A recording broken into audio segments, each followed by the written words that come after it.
So Xcel Energy is a utility. We really provide the electricity and the natural gas to a lot of residents over an 8-state area. We try to work with all the communities that are in our service territory to provide them the best electricity and natural gas. Technologies that we use at Xcel Energy that rely on broadband are a number of them.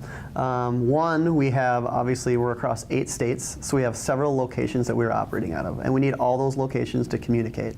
So obviously in Minnesota, we have a large service center in Winona, one in Red Wing, multiple other locations, but as far as southeastern Minnesota, this rural broadband is very important for us to have outside these rural communities to establish instant communications between each employee and service center so we can go out into the field, perform our work without any basically time constraints or safety issues. It allows us to instantaneously communicate, whether it's over a database, field communications, all sorts of things. So that's one avenue as far as we use technology.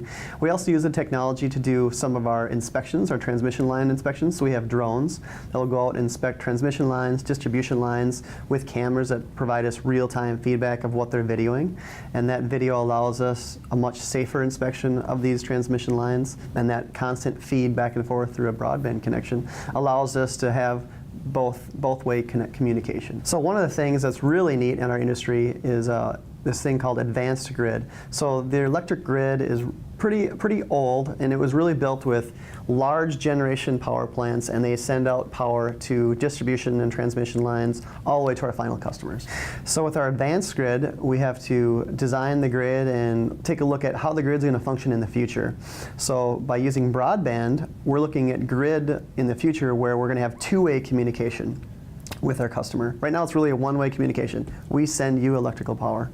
Next, in the future, with this two-way communication through broadband, we're going to really have our customers communicating back and forth with us, like when they're going to be turning on certain things or when large pieces of equipment will be turned off for the day. So we can better manage the grid, and it helps keep our customer bills low, helps enhance the customer experience, and overall just kind of helps lead that clean energy transition that we're looking for as a company of how can we utilize this solar, wind, all these carbon-free sources of energy, the renewable sources of energy to help improve everyone's lives in the area.